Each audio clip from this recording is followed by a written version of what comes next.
Say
Navneet प्रिय नवनीत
विठ्ठलाचा अभंग, श्री विठ्ठलाचे वर्णन करताना ते म्हणतात की तो विठ्ठल काय करतो आहे?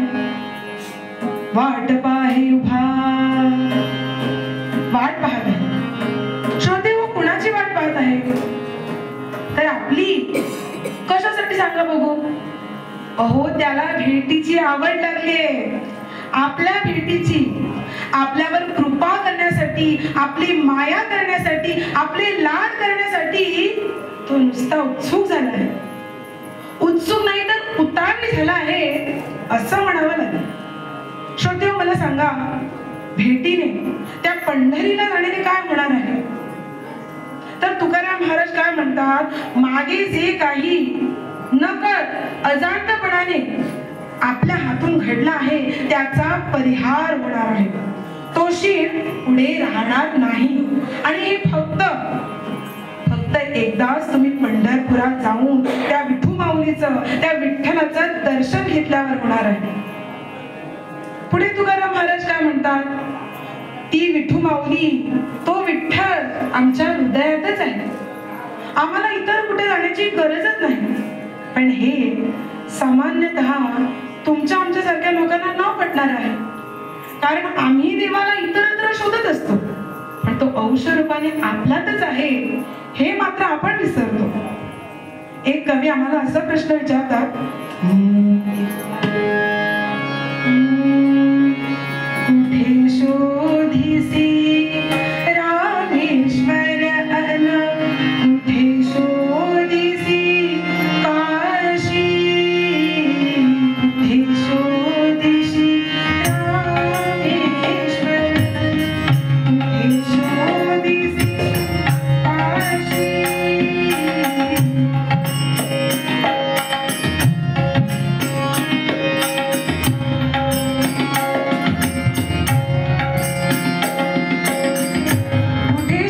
रामेश्वर कुठे शोधिसी काशी.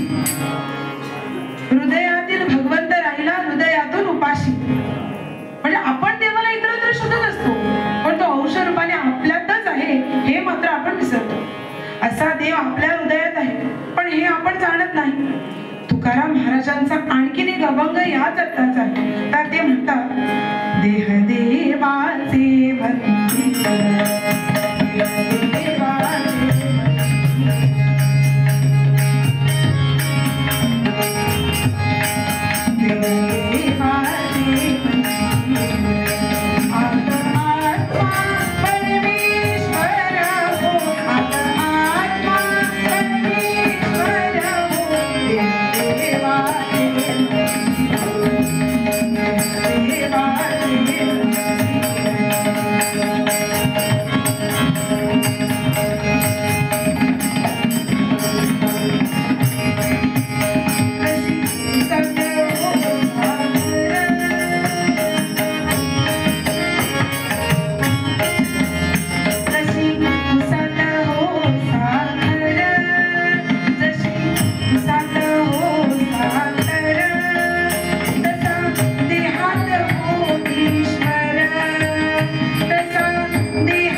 त्याचं उत्तर साधं आणि सोपं आहे.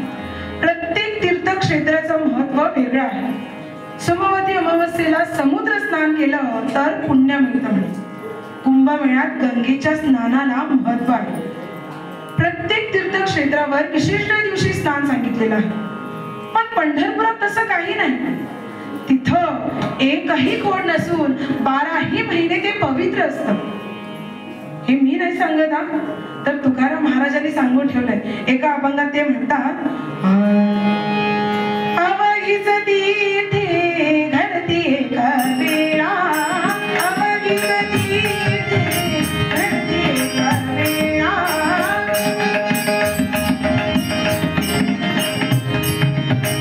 अवघीच तीर्थे घडती एका वेळा, चंद्रभागा डोळा चंद्रभागा डोळा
काहीकडे दंडन मुंडन करावं लागतं, पण पंढरपुरात तसं काही नाही.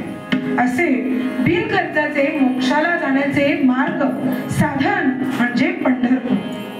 म्हणून तर तुकाराम महाराज तिथं चला, त्या विठ्ठलाला भेटा असं म्हणतात.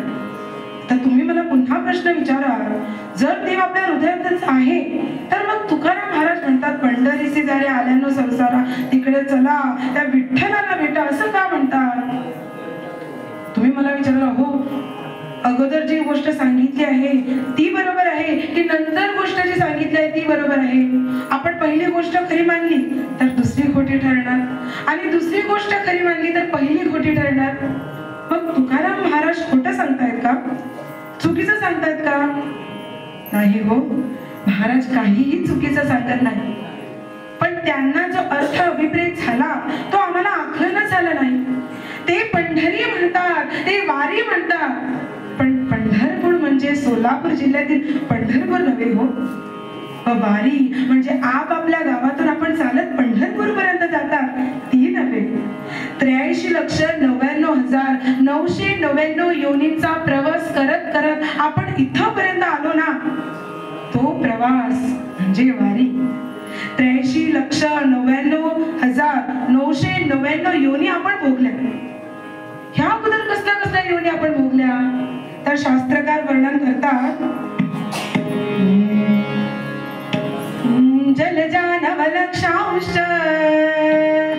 दशलक्षांश पक्षणः कृमयो रुद्र लक्षांश द्विशलक्षागमादया स्थावरात् द्विशलक्षांश चतुर्लक्षांश मानवा पाप पुण्य समीकृतवा नरयोनी सृजाते. गोपाल कृष्ण भगवान की. तर ह्या खडतर प्रवासानंतर प्राप्त झालेला हा नरदेह आपण असंच वाया जाऊ द्यायचा का? व कोहम म्हणजे मी कोण आहे हे जाणून त्याप्रमाणे वागणं म्हणजे त्या विठ्ठलाचं, त्या विठू माऊलीचं दर्शन घेणं आहे. आंग्ल तत्ववेत्ते काय म्हणतात? Man is miniature of God. देवाचं सूक्ष्म रूप म्हणजे माणूस. आता बघा श्रोते हो, आपण जन्म मरणाच्या वाऱ्या करत करत इथपर्यंत आलो, म्हणजे या पंढरपूर पर्यंत पोहोचलो. मग तो विठ्ठल, ती विठू माऊली आम्हाला का दिसत नाही? आहे की नाही प्रश्न? तर कसं आहे, पंढरपुरात गेल्यानंतर सर्व लोक देवदर्शन करतात असं नाही.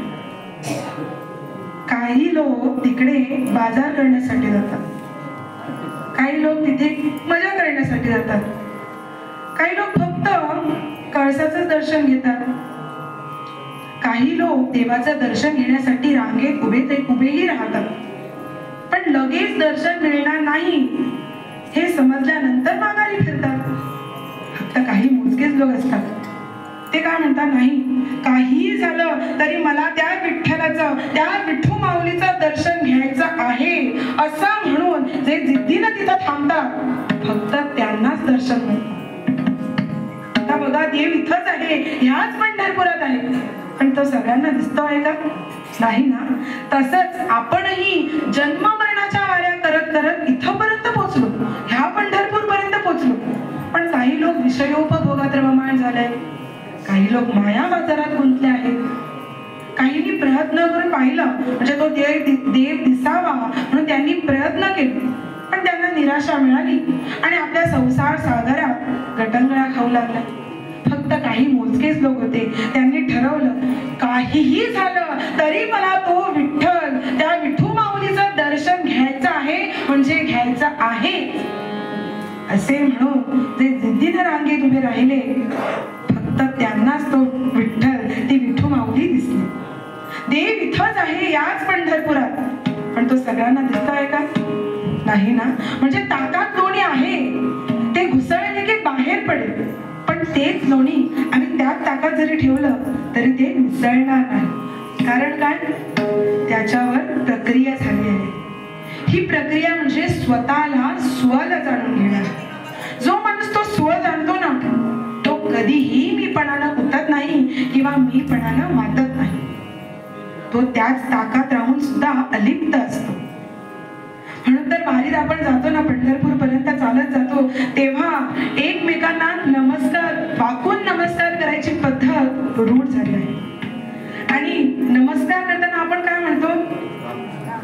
रामकृष्ण हरी नमस्ते असं पण म्हणतो. नमस्ते याचा अर्थ काय? न मम असते, म्हणजे माझं काहीही नाही, ही भावना जागृत करणं आहे. आणि एकदा काही भावना जागृत झाली म्हणजे तो विठू माऊली, ती विठू माऊली, तो विठ्ठल स्वतः येऊन आम्हाला दर्शन देणार. श्रोते हो, हे सगळं जरी खरं असलं ना, तरी सर्व लोक सगळे जर तिथपर्यंत पोहोचतात असं नाही. कारण काय?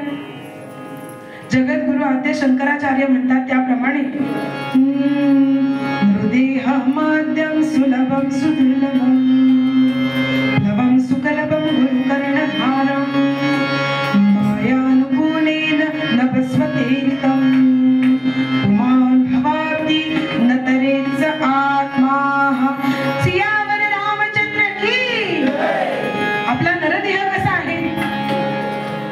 तो दुर्लभ आहे आणि संसार सागरातून तरुण जाणाऱ्या नौकेसारखा आहे. त्याला मार्गदर्शन करणारा नावाडी ह्याचा साथ आहे, जे भगवंत आहे. त्याला साथ देणारा भगवंताचा सहाय्य अनुकूल असा वारा आहे. इतकं सगळं अनुकूल असताना तरुण जाणं सहज शक्य आहे की नाही? पण काही महाभाग इतकं सगळं अनुकूल्य असताना आत्मोद्धराची इच्छाच करत नाही. देह ही नौका आहे ह्याचा समज न करता ती विषयोपभोगाची वस्तू आहे असा समज करून घेतात आणि त्याच्या सौंदर्यकरणासाठी क्रीमी, अत्तराचे भावे ह्यातच अडकून राहतात. अशांना काय म्हणावं बरं? अशांना तुकाराम महाराज काय म्हणतात बघा, तीर्थ जाऊन या काय तू वागे, तीर्थ जाऊन या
काही वेळ नामस्मरण करूया, देवाचं भजन करूया, त्यानंतर आख्यानाकडे वळू.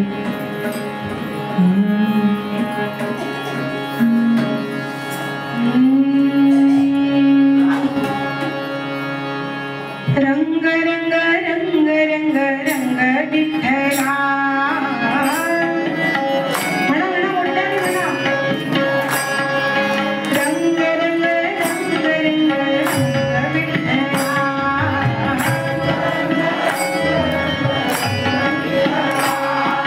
रंग रंग रंग रंग रंग विठ्ठला.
म्हणजे वाटमारी करणाऱ्या लुटेरे असतात ना, त्या जातीत जन्माला आलेल्या एका भक्ताची, त्याला झालेला देवाबद्दलचा भक्तीबद्दलचा गैरसमज दूर करण्यासाठी प्रत्यक्ष भगवंतांनी काय केलं ही सांगणारी कथा. तर विंध्या पर्वताच्या दऱ्याखोऱ्यात हा मुलगा जन्माला आला, वाढला. येणाऱ्या जाणाऱ्या वाटसरूंना लुटावं व त्यातून आपल्या कुटुंबाची उदरनिर्वाहाची चिंता मिटवावी. अशा वडिलांपासून चालत असलेल्या धंद्यामुळे त्या विचाराला नीती अनीती ह्याचा अर्थच माहीत नव्हता. केवळ आपल्या स्वहिताचा धंदा एवढंच त्या बिचाराला माहित होतं. पण श्रोते हो, एकदा का भगवंताने ठरवलं की आता मला या भक्तांवर कृपा करायची आहे, तर भगवंत कसाही करून त्या भक्तावर कृपा करतो. भगवंताला उच्च नीच काही लागत नाही. श्रीमंती, वंश, कुळ, धर्म काही लागत नाही. भगवंताला केवळ भक्तीच प्रिय असते. उच्च नीच काही नेणे भगवंता, उच्च नीच काही नाही लागत भगवंताला. चोखा महार झाला, चोखा महार झाला,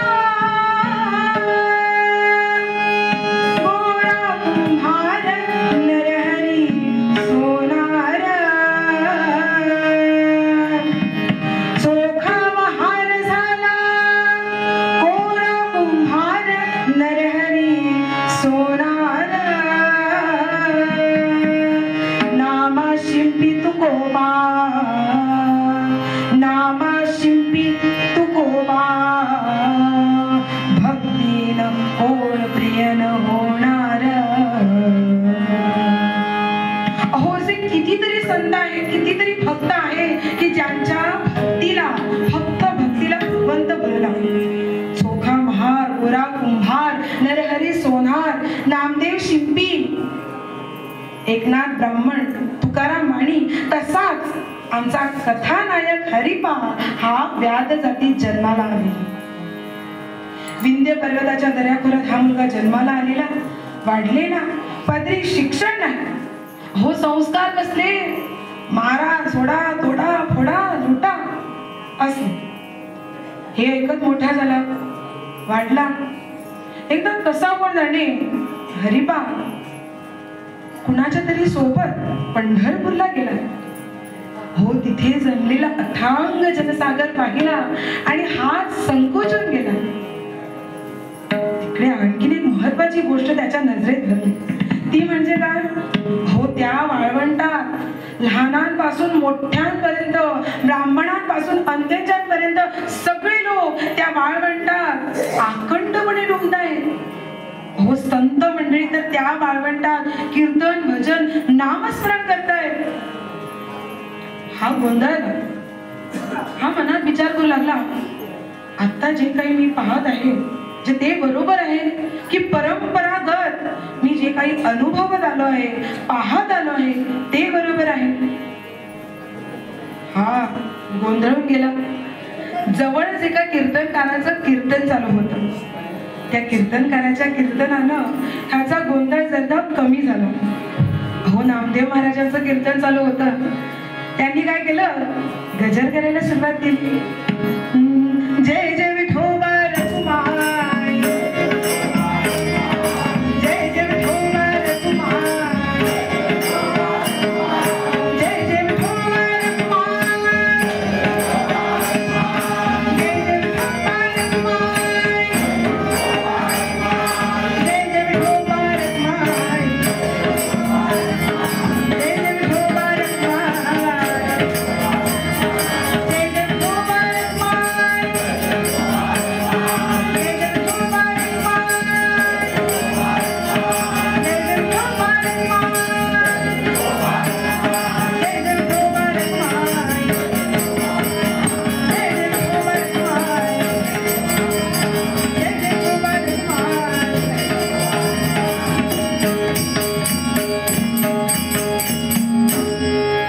नामदेव महाराज म्हणू लागले, ह्या भजनानं काय होणार, या नामस्मरणानं काय होणार आहे, तर आपली जन्मजन्मांतरीची जी पापे आहेत ती जळून जातात. आणि एकदा शरीर शुद्ध झाले, आपला शरीर शुद्ध झाला की नंतर देव स्वतः येऊन आम्हाला दर्शन देणार. ईश्वराकडे जाण्याचे अनेक मार्ग आहेत. योग मार्ग, ज्ञान मार्ग, भक्ती मार्ग, कर्म मार्ग, अनेक मार्ग आहेत. पण जो भक्ती मार्ग आहे ना, आपण काय म्हणतात, अंग्रेजमध्ये काय म्हणतात, शॉर्ट अँड स्वीट, तसं. तर अगदी सोपा, सुलभ, काही करायचं नाही. कोणीही कधीही कुठल्याही वेळी कुठल्याही देवाचं कोठेही आपण देवाचं नामस्मरण करू शकतो. शास्त्रकार काय म्हणतात, अहो येता जाता उठता बसता कार्य करता, सदा देता घेता वदनी वदता त्रास गिळता, घरीदारी शय्येवरी अतिसुखाचे अवसरी, समस्तांची लज्जा त्यजून भगवत चिंतन करी, गोपाल कृष्ण भगवान की. आपण कधीही कुठल्याही ठिकाणी कुठल्याही देवाचं नामस्मरण करू शकतो. चहुवर्णासी आहे येत अधिकार, नामे लहान थोर नाही. हो, त्यांचं चाललेलं कीर्तन ऐकता ऐकता हा इतका तल्लीन झाला, इतका मग्न झाला की त्याचे दोन्ही हात सहज जोडले गेले. हो, न कळत तो भजनानंदात उड्या मारू लागला, नामामध्ये एकरूप झाला. त्याला मनसोक्त आनंद मिळत होता. कीर्तन संपलं, हा खानावर आला. तर यांनी ठरवलं आता मुखी अखंड नामस्मरण आणि कार्तिकी व आषाढीची वारी जन्मभर सोडायची नाही. झालं, ठरवलं. दुसऱ्या दिवशी गावी आला. नामात याचा वेळ जाऊ लागला. इतर गोष्टी त्याला रसच वाटे ना. काही दिवसांनी हरिपालाच्या घरची जबाबदारी त्याच्या शिरावर आली. वाटमारीचा धंदा तोही पिढी जात. पण विठ्ठलाच्या नामामध्ये रममाण झाल्यामुळे हे करणं पाप आहे ह्याची टोचणी त्याच्या मनाला क्षणोक्षणी होतच होते. श्रोतेहो, मला सांगा, साचलेलं पाणी म्हणजे त्याची जी काही हे वडिलांची काय वडिलांचा जो पैसा वगैरे होता सगळं काही संपत आलं होतं. साचलेलं पाणी किती दिवस पुरेल? कधी ना कधीतरी संपेलच ना. संसारासाठी पैसे मिळवणे आवश्यक होते, पण वाटमारी करून पैसे मिळवणे हे त्याच्या तत्वात बसेल. मित्रमंडळी होते, कुटुंबियातले लोक होते, सगळ्यांनी ह्याच्या भोंगळ स्वभावाला नावं ठेवायला सुरुवात केली. हरिपाल चिंताग्रस्त झाला. काय करावं बरं? कसे काय पैसे मिळवायचे आता? त्याला काहीच सुचेना. काही दिवस गेले, वारी जवळ आली. तशाच विमनस्क मनस्थिती तो वारीला गेला. डोक्यात विचार चक्र चालू आहे, काही समजेना असं झालं. चंद्रभागेवर स्नान झालं. त्या वाळवंटात कीर्तन चालू होतं. भगवंत अवतार का घेता हे सांगताना कीर्तनकारांनी भगवद्गीतेतला एक श्लोक उद्धृत केला. परित्राणाय साधूना साधूना, परित्राणाय साधूना साधूना,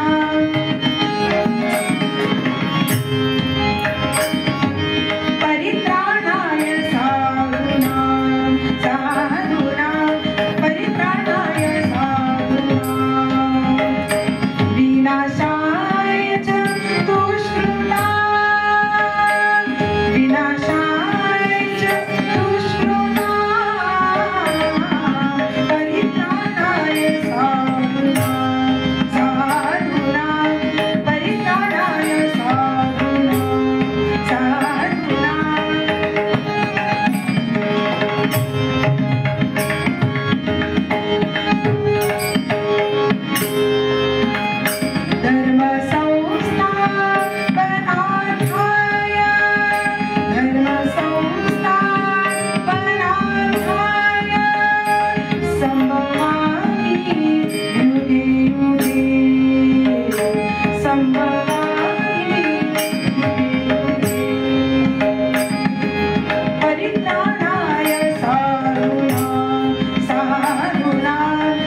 परित्राणाय साधूनां साधूनां परित्राणाय साधूनां परित्राणाय साधूनां परित्राणाय साधूनां. दुष्ट प्रवृत्तीच्या लोकांचा नाश करण्यासाठी व चांगल्या प्रवृत्तीच्या लोकांचं रक्षण करण्यासाठी, तसंच धर्माची विस्कटलेली घडी नीट बसवण्यासाठी मी प्रत्येक वेळा जन्म घेतो. रावण, कंस यासारख्या दृष्टांचा निर्धारण करून भगवंताने तर प्रत्यक्ष पुरावाच दिला आहे आम्हाला. दुष्ट लोकांवर देव कधीच दया दाखवत नाही आणि जे चांगल्या प्रवृत्तीचे लोक आहे ना, त्यांचे देव सदैव रक्षण करतो. कीर्तनकार सांगत होते. आणि लोकांबरोबर बसलेला हरिपाल आपले कान टवकरून ऐकत होता. आता कुठेतरी मनातल्या वादळाला शांतता मिळाली. हरिपालाने विचार केला, जर दुष्ट प्रवृत्तीच्या लोकांचं देव नाश करतो आणि चांगल्या प्रवृत्तीच्या लोकांचं रक्षण करतो, मग आपणही तसं करायला काय हरकत आहे? काय ठरवायचं होतं ते ठरवलं आणि दुसऱ्या दिवशी गावी निघाले. तर ह्याच्यामध्ये काय झालं ते बघा. चांगली माणसं कोणती आणि दुष्ट माणसं कोणती हे कसं काय ठरवलंय ना? जो पंढरीला जातो, तो देवाची वारी करतो, नामस्मरण करतो, तो माणूस चांगला. जो पंढरपूरला जात नाही, देवाचं नामस्मरण करत नाही, तो माणूस दुष्ट. म्हणजे काय? आपण येणाऱ्या जाणाऱ्यांना लुटत होतो ना, तसं न करता आता काय करायचं? जो देवाचं नाव घेत नाही, पंढरपुरात जात नाही, त्याला लुटलं तर चालतं. पण जो पंढरपूरला जातो त्याला लुटायचं नाही. झालं? म्हणजे दुष्ट कोण आणि चांगला कोण यांनी त्यांनी आपल्या मते ठरवलं होतं. दुसऱ्या दिवसापासून त्याचा पारंपरिक बिझनेस सुरू झाला. हाती घेऊन बाण ही धनुष त्या मारी अभक्तास तो, भक्ता आणून या सदा निज घरी त्या ते सुखे पूजितो. जाते विठ्ठल नावणे धरुनी त्यांच्या धनाला बळी, ऐसा नेम सुभक्त दिसता त्या ते गृही थांबली. येणाऱ्या जाणाऱ्यांना ह्याने प्रथम प्रश्न काय विचारावं? थांब, मला अगोदर सांग, तू पंढरीची वारी करतोस का? आणि म्हणजे त्या देवाचं नाव तरी घेतोस का? वारकरी असेल तर ते आपल्या गळ्यातील तुळशीची माळ दाखवेल. थोडे म्हणजे त्यामध्ये वारी न करणारे पण असायचे. महाराजच्या भीतीने ते काय करायचे? हो, आम्ही वारी करतो, आम्ही पंढरपूरला जातो असं सांगत. हा त्यांचाही आदरातिथ्य करायचा. जर एकाने सांगितलं मी देवाला मानत नाही, मी त्या विठुरायाला जाणत नाही, मानत नाही, तर हा काय करायचा? त्यांना पकडायचा, त्यांना लुटायचा आणि त्यांनी जर मस्ती केली तर त्यांना कापून टाकायचा. देवाला त्यात काळजी वाटू लागली. साधू संतांचं दर्शन होत आहे, नित्य पूजा, नामस्मरण, वारी सगळं काही ठीकठाक चाललंय. ह्याच्या ठिकाणचा ईश्वर भाव जागृत होत नाही. देवानी विचार केला आणि तो काय जागृत होत नाही? तर अज्ञानामुळे हा ईश्वर भाव जागृत होत नाही आणि तो जागृत होणं आवश्यक होतं. भगवंतानी काय केलं? हो, त्यांनी एक युक्ती काढली. नेहमीप्रमाणे हरिपाल झाडावर चढून बसला होता, आपले शस्त्र विस्त्र घेऊन. काही वेळ गेला आणि नंतर त्याच्या कानावर भजनाचा आवाज ऐकू येऊ लागला. हरिपाल आश्चर्यचकित झाला. झटदिशी खाली उतरला आणि येणाऱ्या भजनाच्या आवाजाच्या दिशेने बघू लागला. तो तर पाहतो तर काय, त्याला आनंदाचा सुख धक्काच बसला. हो, ज्ञानोबा, सावतोबा अशी एकापेक्षा एक संत मंडळी तीर्थाटनासाठी जात होते, ते याच रस्त्याने येत आहेत. त्याने मनोमन विठ्ठलाचे आभार मानले आणि म्हणू लागला,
सगळ्यांना साष्टांग दंडवत घातला आणि म्हणू लागला, अहो अहो माझं भाग्य थोर म्हणून तुमच्यासारखे एकापेक्षा एक संत मंडळी मला एकत्रितपणे भेटले.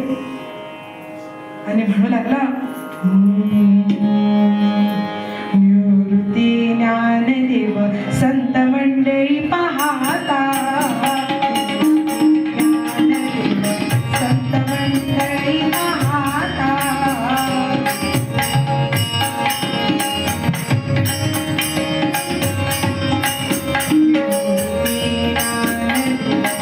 संत मंडळी पाहता, संत मंडळी पाहता.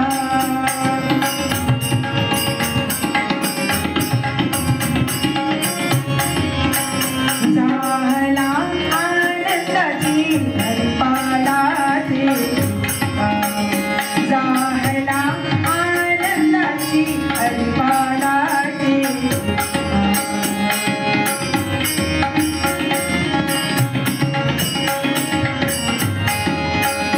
त्या जय पताका खांद्यावरती दिसती, त्या जय पताका खांद्यावरती दिसती, षडवैरी मारिले उल्हासित ते, षडवैरी मारिले उल्हासित ते.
सगळ्यांचं स्वागत केलं आणि म्हणू लागला, अहो या गरीबावर कृपा करा, तुमचे पाय माझ्या झोपडीला लागावे म्हणून माझ्या घरी चला. हो शिदा सामग्री देतो, देवाला विठ्ठलाला नैवेद्य दाखवा, पण नाही म्हणू नका. हो नाही म्हणू नका. सगळे संत एकमेकांना पाहू लागले. तेव्हा ज्ञानोबाने संमती दिली. हो हरिपाल आनंदित झाला. मोठ्या प्रेमाने कौतुकाने सगळ्यांना आपल्या झोपडीत घेऊन गेला.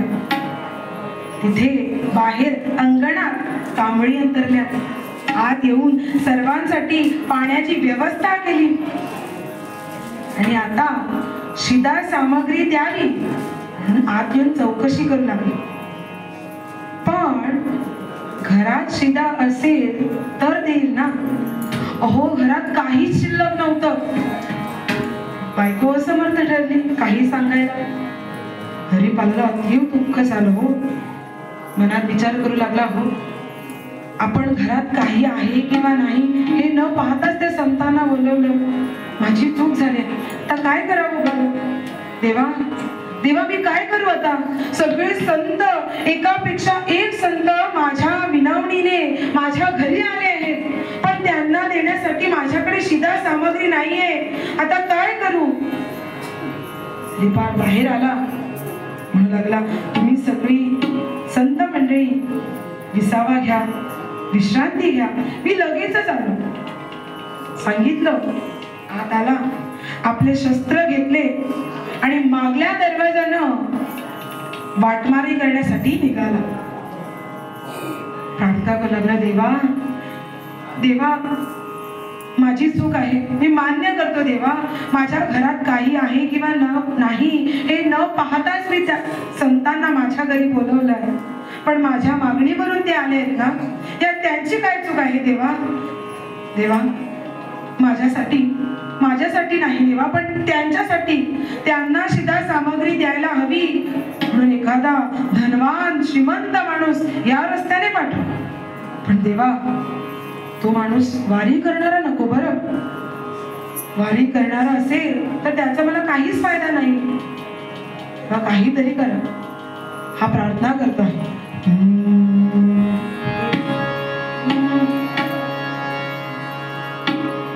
धावता श्री हरी झळकरी बनसागर गोविंदा. धावता श्री हरी झळकरी बनसागर गोविंदा.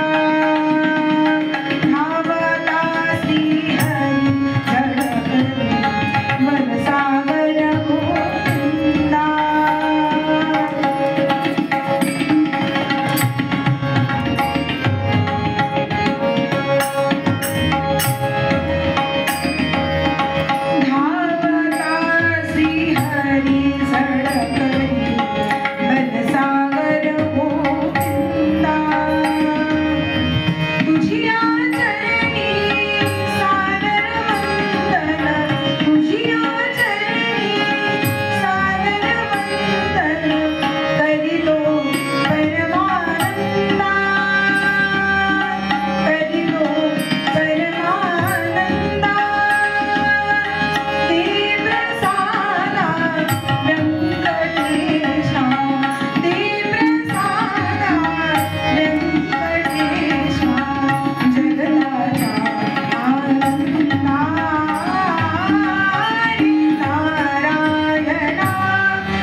ह्याची प्रार्थना चालू आहे, पण ह्याला हवा तसा माणूस काही येईना. दुपार उठून गेली, संध्याकाळ होत आली, काही होत नाही. देवा देवा, हे एकच मागणं माझं ऐक रे देवा.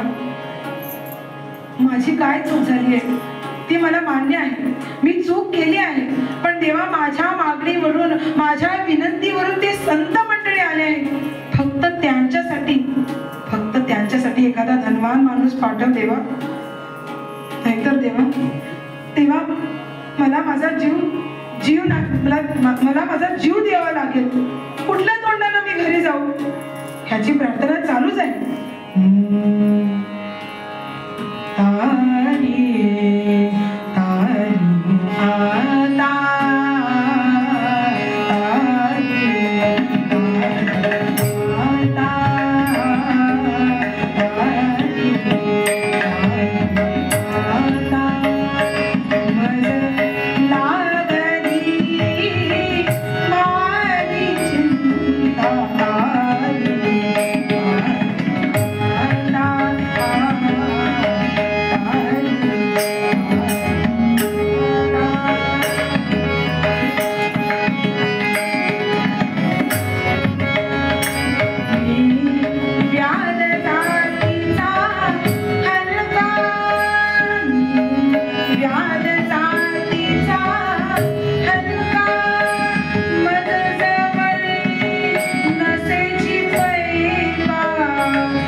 भगवंत विचार करू लागले, हा भक्ती करतो खरी, पण ह्याच्या ठिकाणचा ईश्वर भाव जागृत होत नाही आणि अज्ञान पण जागृत होत नाही, तेव्हा काहीतरी करायला हवं. भगवंतानी काय केलं, पुन्हा आणखीन एक युक्ती काढली. निघण्याची तयारी केली. सर्व बोटात अंगठ्या, भरजारी पोशाख, बिगपाळी सगळं घातलं.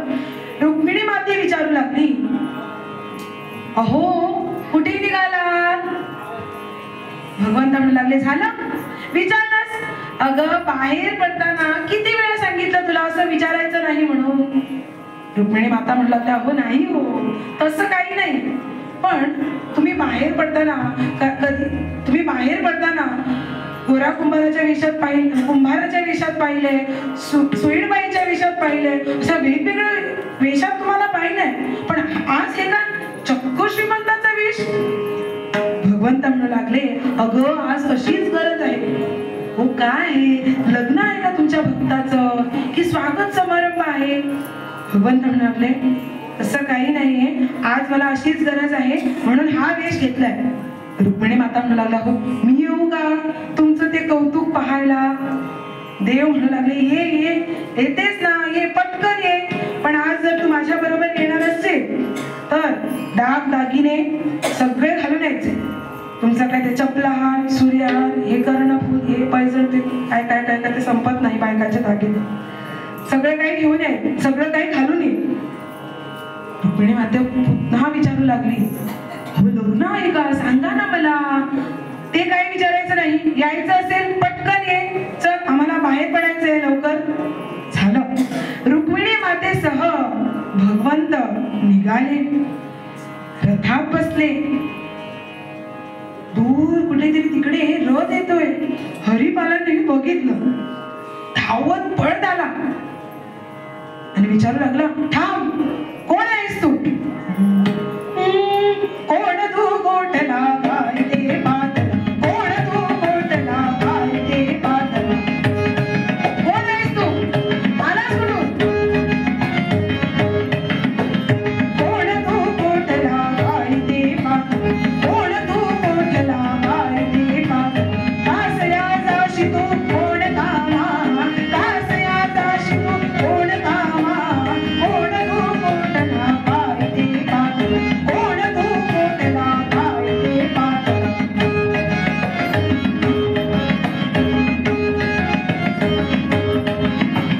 बोल तू सत्वरी जावली तूर्वरी, बोल तू सत्वरी, बोल तू सत्वरी, बोल तू सत्वरी जावली तूर्वरी, जाशिगारे कधी पंढरीसी, जाशिगारे कधी पंढरीसी, कोण तू कोटला गाय ते पातळ, कोण तू कोटला गाय ते पातळ, कोण तू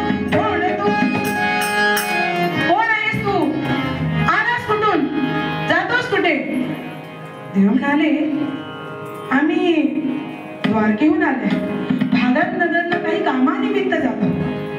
बरं बरं बरं, मला सांग, अगोदर मला सांग, तू त्या देवाची भक्ती करतोस का, विठ्ठलाची? पंढरपूरला जातोस का, नाही म्हणजे त्या देवाचं नामस्मरण तरी करतोस का? देव म्हणाले, नामस्मरण भक्ती ह्याचा प्रश्न कुठून आला? अहो मी स्वतः माझ्या अक्कल हुशारीच्या जोरावर माझा कारभार करतो, त्या तुझ्या देवाच्या भरोशावर नाही. हरिपालाला राग आला. हरिपाल देवांना विचारू लागला, नयनी कधी पाहिले का पंढरपूर, नयनी कधी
माहित आहे तुला?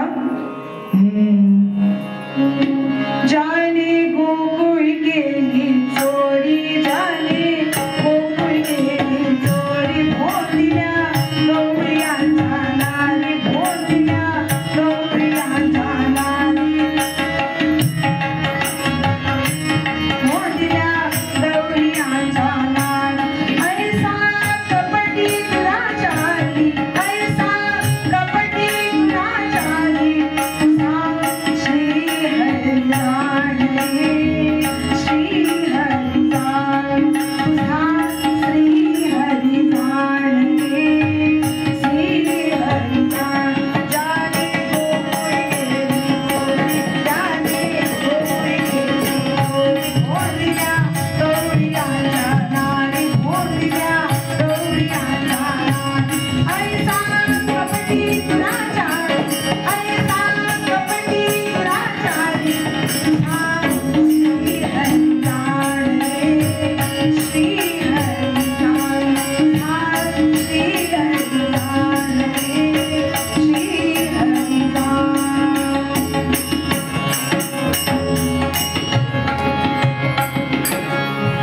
तो चोऱ्या करणारा त्याला तू देव म्हणतोस?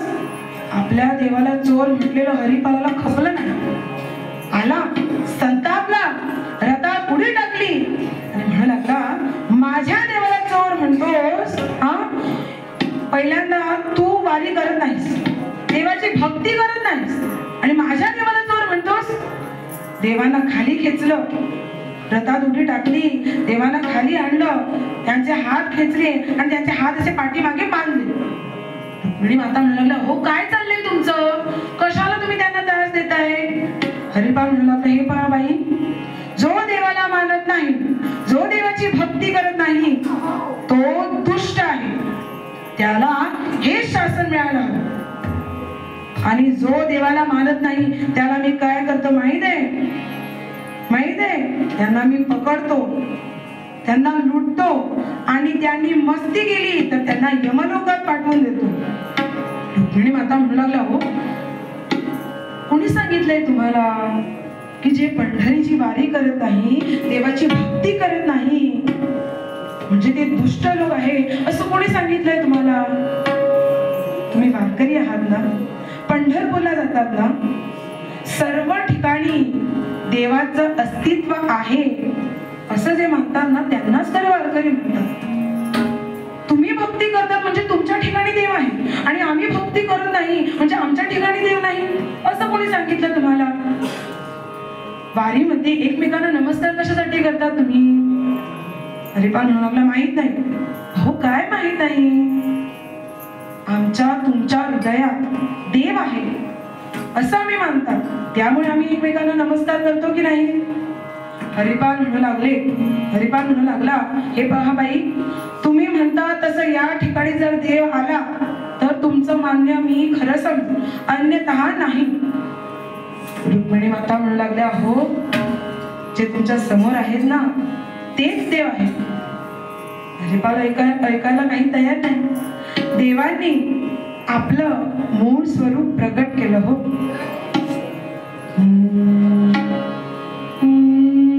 बोले दया रुक्मिणी व्याधराया, स्मृती स्मृती वंदिती वेद पाया, मूर्खा तुला भूल कशी पडावी, ही कोण मूर्ती मनी ओळखावी.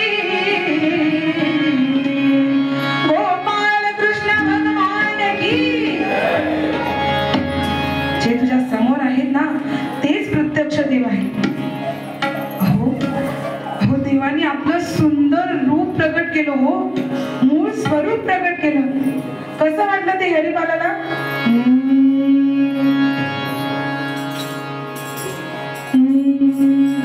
सजला नीरद श्यामल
गेलं, देवाच्या समोर गेला, आपल्या नेत्रश्रूंनी त्यांचे पाय धुतले. लागला, देवा देवा मला क्षमा करा, हो देवा, खरोखरच मला क्षमा करा.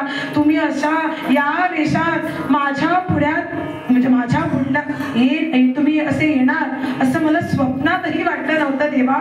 अहो किती गोड रूप आहे हो तुमचं. हरिपालाला खरोखरच दुःख झालं. देवाने त्याला उठवलं. त्याच्या मनामध्ये जो भक्तीबद्दलचा गैरसमज होता, चांगले वाईट, दुष्ट माणूस कोणते आणि चांगले माणूस कोणते, ह्याचा जो गैरसमज होता त्याच्या मनामध्ये तो दूर केला. हरिपाल भगवंताला आपल्या घरी येऊन गेले. सगळ्या संतांना जेवण मिळालं. तृप्त मनाने सगळे संत आपल्या यात्रेसाठी निघाले. श्रोतेहो, प्रत्येक वेळी भगवंतांनी यायला हवं असं कुठं लिहिलेलं नाही. एखादा शहाणा माणूस हे काम करू शकतो. तृप्त मनाने संत निघाले आणि जाताना म्हणत होते,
तुकाराम महाराज वारकरी संप्रदाय ह्यांचे विठ्ठल रुक्मिणी मंदिर आहे यांच्या कमिटीचे सर्वांचे आभार मानते.